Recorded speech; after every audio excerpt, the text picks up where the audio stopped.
It takes a lot of experience, effort, and knowledge, and being okay with yourself and knowing where you're at before you really feel comfortable with it. And that's okay. It's okay to feel uncomfortable. But the reward is you get to see people grow and flourish and change and become these wonderful, awesome human beings who have made a change in their life that they decided to go down, which is pretty cool. So this is a funny little video that we got about active listening. So hopefully you guys like it. And let me know if you could hear it. I'm not sure if I shared it correctly with the sound. Nope, no sound. No, okay. So when you do the share option, there should be a little small button at the bottom that says share sound also. It should be on the bottom left side. Bottom left side. Oh, there we go. Yes. Awesome. Thank you. All right, let's try again.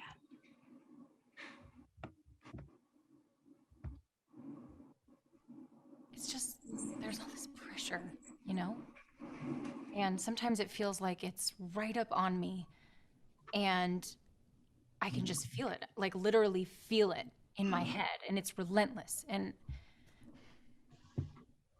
I don't know if it's going to stop. I mean, that's the thing that scares me the most, is that I don't know if it's ever going to stop. Yeah.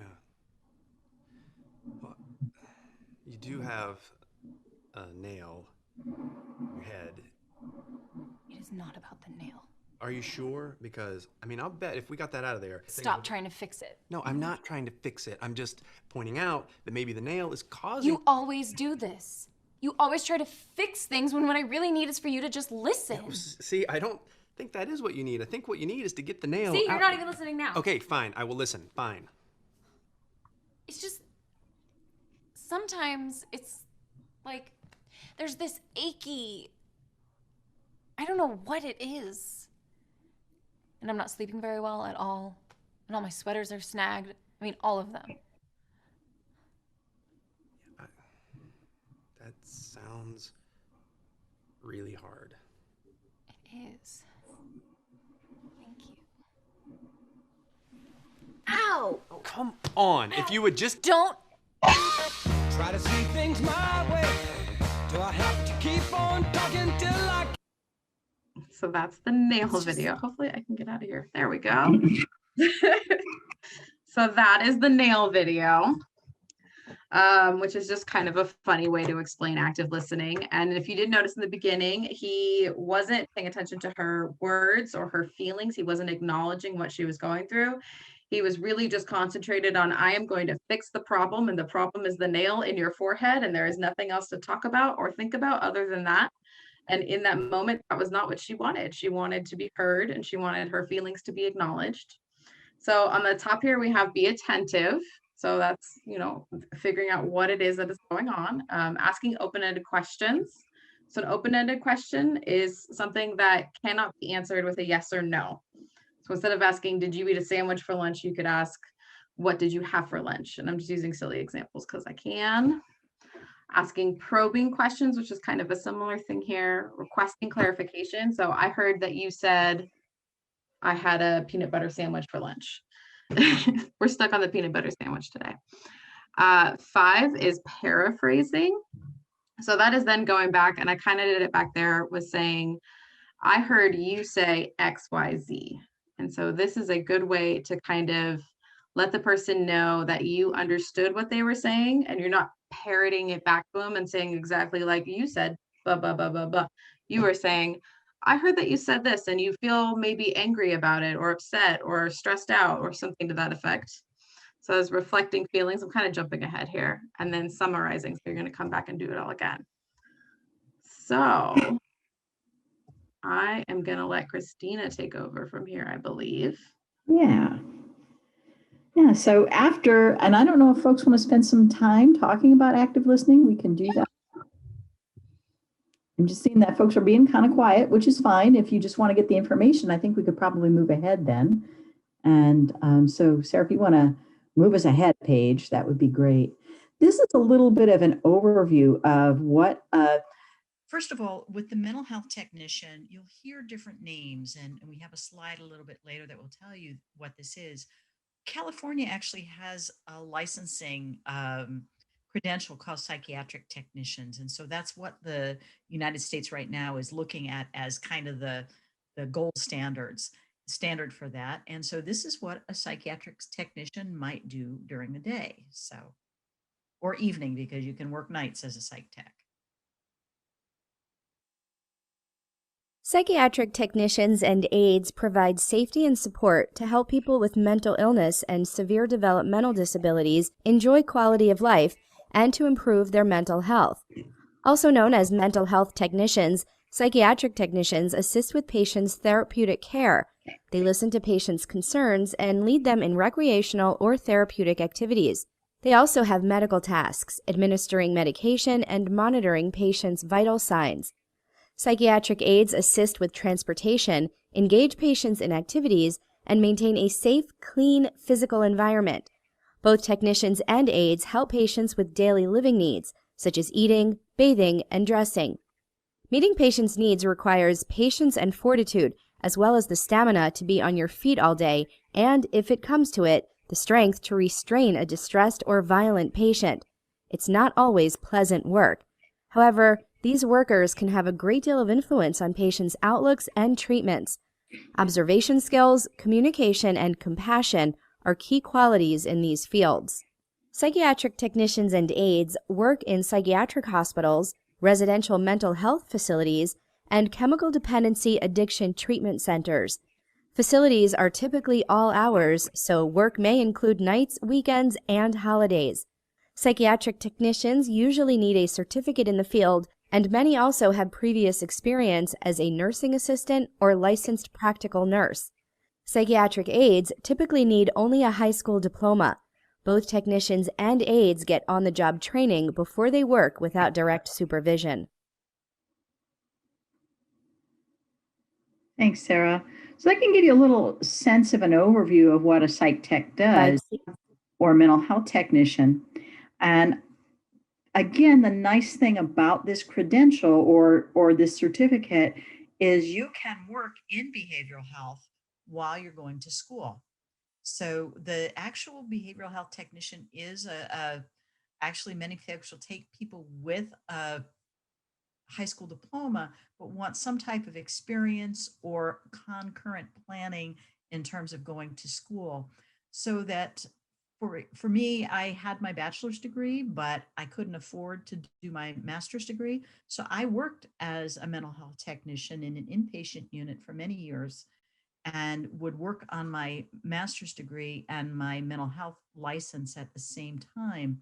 So I was able to do both, and it was a way to afford going to school. And the nice thing about it was that I worked with social workers, I worked with doctors, I worked with nurses in terms of being able to provide mental health services to folks who were pretty impaired to the point where they had to be hospitalized. So, and then as I went on, I continued to work in the field and did emergency room social work. So I would work then with the behavioral health technicians, the mental health technicians, when we were awaiting someone to be evaluated for involuntary detention because of their mental illness or their suicidality. So the mental health technician then would sit with that person to help keep them safe. And then later on, I actually worked back on a behavioral health unit again, doing discharge planning, making sure that, and also providing counseling in the mental health unit. And I would have a mental health technician while I led the therapy groups. They would be with me helping to round people up, to help them stay on task and do things like that. So we pretty much worked as a team the whole time. So as you can see, there are lots of different names, and it just depends on where you're working, what they are, what they are called. But these are all names for folks who work with the credential that we are, the certificate that we're developing. Any questions so far? Okay. So again, the wage starts out at about almost $20 an hour. The nice thing is, I think, particularly if we see continued growth in the mental health field, is that there is a lot of opportunity in this field, and you can work in many different places, just depending on what your interest is. So you can work in memory care facilities, you can work in inpatient mental health, in long-term residential care, in group homes, things like that. Lots of need for, because this degree itself is a combination of doing a basic CNA along with doing the mental health work. So you'll be able to move up either ladder you want to go through. If you want to go through allied health and continue and continue to work in the medical field, you can do that. Or you can go more into social services and on into mental health counseling or social work. So either way provides a ladder that you can go up. And yeah, okay. So lots of different places are hiring. So DSHS, Veterans, Providence, as you can see, these are all places in primarily, we work in Snohomish County, but a lot of our classes are offered online. So you can, and then we have the mental health tech class itself is one where you could do a few weekends in the spring. And that's so you can come to any of these places or more. And if you just did a quick search in terms of jobs, you'll see that these jobs are there. Again, they won't be called necessarily mental health technician. Do folks have any questions? Okay. Well, that's about what we have. I wanted to suggest if you want to contact me, because I'm the faculty member who's the lead person in this program. If you wanted to contact me, my contact information is CCOIRO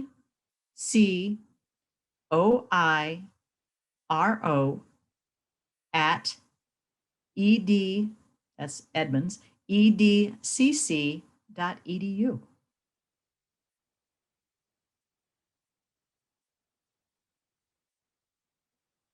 It's a great question. What kind of courses would you want to take in high school? Actually, if you have a high school diploma, you're ready to go.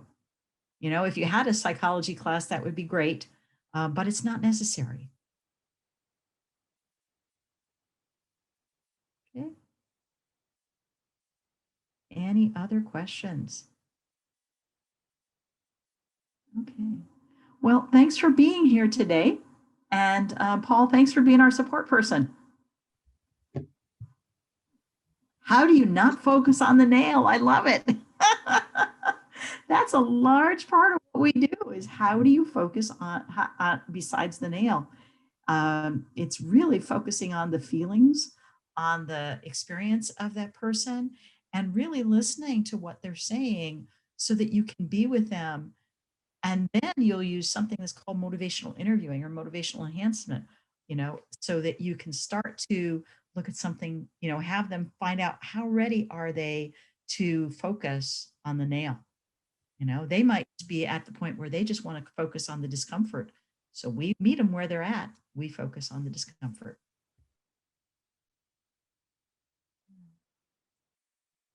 Okay. One more question I thought was kind of interesting. So what type of skills do you think a lot of these students may already possess that would be good for a career in mental health technician? Okay. I think the ability to just be with people, to like to be with people, to be social, to care about people. I think these are soft skills that you can't really teach very well. You either got them or you don't. And interest in your own growth is always helpful. I don't know, Sarah, do you have things you want to add to it? Yeah, I think, yeah, being able to be with people, having an interest in it. I mean, it kind of sounds like a duh, but sometimes you get in there and you realize, oh, wait, this wasn't for me. And I think, once as you get in there and you realize I still want to stick around and I like this a lot, that's a pretty huge thing. And having a sort of continued interest in it and whatever that buy-in for you is. And Fernanda asked a question, are there any programs that can help you set up for this position?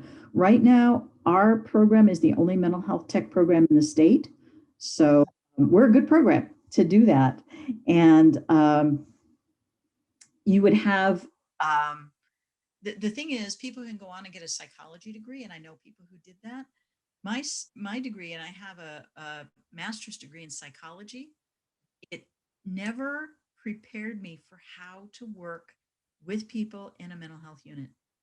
I learned that all on my feet. And that's why our programs tend to be more applied. You get out, you do this work, you practice, you do that rather than finding out what Freud's theory was in, the turn of the last century.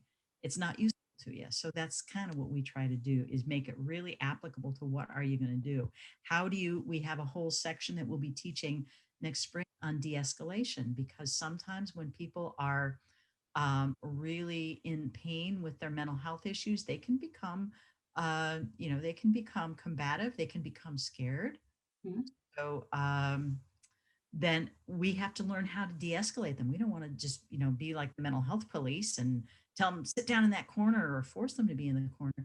We want to help them find that part of themselves where they can regain control. So that's one of the things that we focus on, and we have a very hands-on program. Okay. There's also a question about taking an AP psych class in high school from Millet. Sorry if I'm saying that incorrectly. And That would be a great start. Absolutely. We actually have, because again, our program is an applied program. Applied means you get in and get your feet dirty. So we have a class called SHS 218, and that will go over all the mental illnesses that people have. But with that, you also then learn what are the implications of having that mental illness? How do you work with people with that illness, etc. So that's where it really is practical. Hey, Sarah, would you be able to find a link to our program to send that out? Most definitely. Oh, Thank you. That would be great. So, Fernanda, then Sarah will post that for us. She's much faster with the computer than I am. So, yeah. And while Sarah's doing that, I can say you can start this program at any point. You can start by doing the CNA program, which is a piece of ours. It's like, I think 8 or 9 of our credits. Or you can start with the social services piece and do the listening skills. We teach a whole class on listening skills that is just, Sarah gave you a little snippet of it. And then you would move on into looking at the managing mental illness. We have an entire class that I'm teaching right now on creative activities. How do you put activities in, and how do you make sure of the safety for people? Or if you're working with elders, how do you make sure with someone who has a memory problem, how do you gear your activities toward them? that class is a lot of fun. I've taken it. I'll vouch for that one. That one's a good one. It is a fun class, and Sarah did a great job in it. Yeah. Any other questions, folks? Okay. I think we'll sign out here, and I'd love to chat with you more. So feel free to send me an email, and I'll let you know a little bit more about our program. Okay. And